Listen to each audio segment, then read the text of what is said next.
We'll go ahead and do a opening statement for Coach, and we'll open up for questions. Go ahead, Coach. Yeah, tough night. Give Maryland a ton of credit. I'll take most of this one. This is allowing not two consecutive days of not being very sharp in practice, and that's ultimately on me. But it's a frustrating game. We had a lead, and we had 3 consecutive trips in there where Io missed a shot. Kof had a turnover on a post up, and Bello on an out of bounds play, and you hold a team on the road to 1 field goal in almost 9 minutes. You should be okay. But we didn't finish anything yesterday. Nothing. We were just as bad yesterday in practice as what everybody saw today at finishing. And I've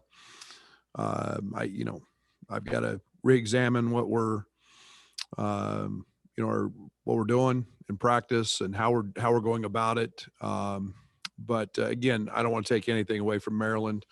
We knew this was a good team that anybody can go to Wisconsin and win. Now come here and do that. Morcell did what a senior should do and made every big play, and they outfought us, they out-toughed us, and deserved to win the game. Okay, we'll start off with Jeremy, and then Scott, Richie on deck, and Gavin Good in the hole. Go ahead, Jeremy.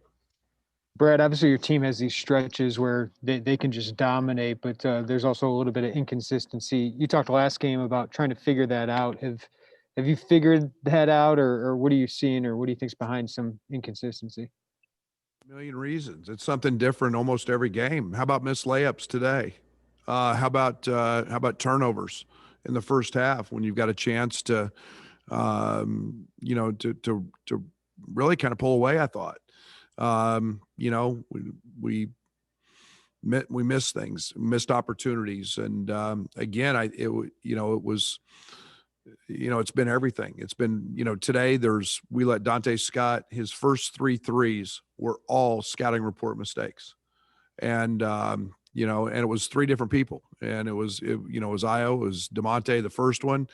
And those are just mistakes, and those are mistakes we haven't been making. So, we missed so many bunnies and putbacks, but we did that yesterday and the day before. And, again, they were physical, they were tough, they smacked us, they hit us. Give them credit. Does that surprise you with this team? And if so, how do you kind of address it with the guys? I mean, we just got to look at ourselves in the mirror and and change it. And it was frustrating. We didn't get the ball to Kofi enough in the second half. I got to do a better job of that. And yet when he gets doubled and tripled, he can't turn it over. Had 2 turnovers passing it out, and that's just being sloppy and not sharp. And we held them to 66 points. They shot 40%.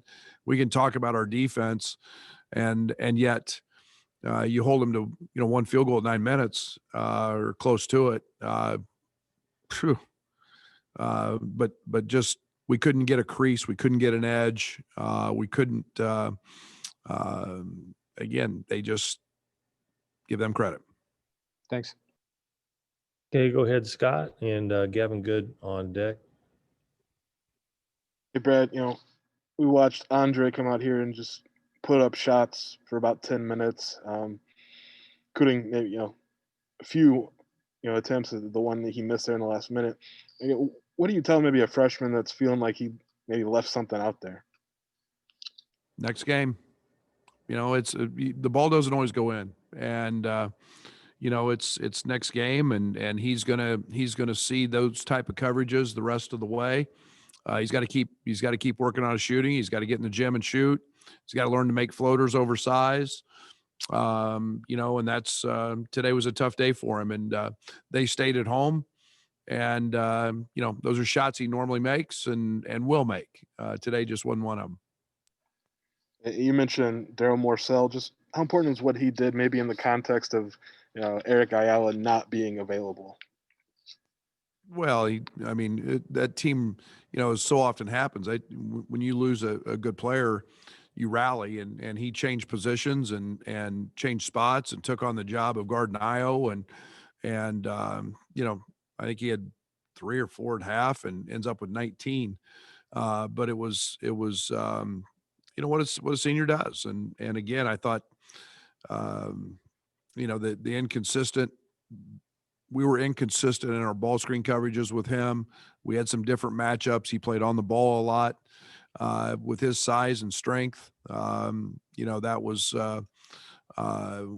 effective. But again, he made some hard shots, and he's not known as a 3-point shooter, and he hit a couple of those as well.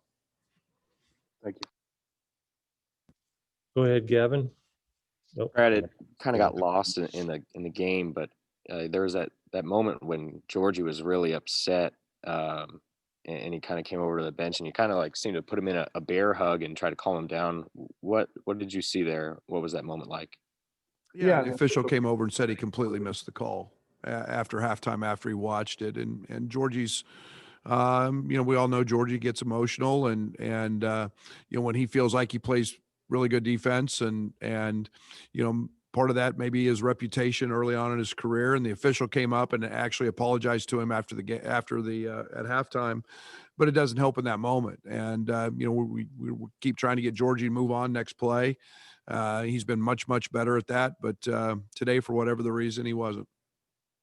Yeah, and then early on in Big Ten play, he had a couple of really efficient games from the field, and it seems like these last couple of games he's struggled a little bit to get in a rhythm. Do you think that's more mental for him, or something he's doing?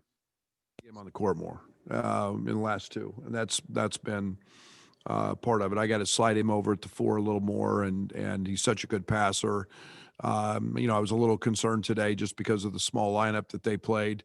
Probably should have countered a little bit with a big lineup, but Georgie's going to be just fine, and I got to get him on the court a little more. Thanks, Coach. Okay, Derek Piper, you're up. Robert Rosenthal on deck. Hey, Coach, on that last shot by Io, looked like there was about 3.6 when it left his hands. What did you make of that quality of shot? Would you like him to get closer? Were you afraid about him getting fouled down 3? What did you think of that? Yeah, we were running a little play we call pistol, and Ace was going to step up and set a screen, but part of that was we were expecting them to foul, and that's a shot that Io makes a lot. It wasn't that deep. A lot of guys take that shot, and I'd let Io shoot that shot 9 out of 10 times. Today just was one of those that didn't go in. You mentioned getting the ball to Kofi more. It seemed like one of his last touches had like 3 guys on him. What goes into that as far as maybe creating looks out of that, or just the communication about getting the ball even when there is a lot of traffic around him? We got to put him in positions to be successful, and one of those things was again is trying to get him the ball. We got him. DeMonte had 5 assists, most of those in the first half, getting him the ball and creating a crease and creating an angle, and we did a much better job. But we ran our offense with no pace today. We were really stagnant. We looked heavy-legged and almost tired and lethargic. They haven't. Nobody all year has gotten to a defensive ball screen coverage against us because we've run it with so much pace. Today was just a different story, and we got to get that figured out. I don't know what it was today, but again, give Maryland credit because they. Okay, Robert, you're up, and Joey Wagner on deck. Yeah, Coach, I'm just curious about Trent, his injury, his availability there in the second half. He did play, but not much. Just curious if there's any further updates specifically on that. Yeah, he was sore. We'll have a little more knowledge tomorrow as to what it was, and he wanted to try and go, but obviously we saw his jump shot, and that wasn't very close. And there's no doubt we missed Trent defensively, but again, we'll see what that brings tomorrow. And was that a decision after his 7 minutes of maybe he's not there and not to play him late? And again, I felt great defensively because of had some pretty good possessions. We're getting stops, and You know, if a guy can't feel like he can shoot it, he was padded up pretty good and taped up. If a guy feels like it's bothering him, it won't take long for the other bench to figure that out and just not guard him. Okay, Joey Wagner, you're up. Brandon Simberg on deck. Go ahead, Joey. Brad, I wanted to follow up on that with Trent. Obviously, defensively, it looked like he was on Wiggins for the better part of the night. What did you guys miss on that end without Trent, and how did that kind of change the tenor of the game, both X's and O's, and maybe even emotionally? Well, Trent did a good job on him. I mean, we did a good job on Wiggins. Wiggins wasn't the guy that hurt us, but you know, Trent's. You're talking about one of the elite defenders in our league, and we lose that. We also lose a guy who makes a lot of energy plays and a lot of the right plays. And you know, not that anybody else was bad there, but you know, Trent's also got that that ability to hit big shots and big threes, and you know, he creates space with his speed.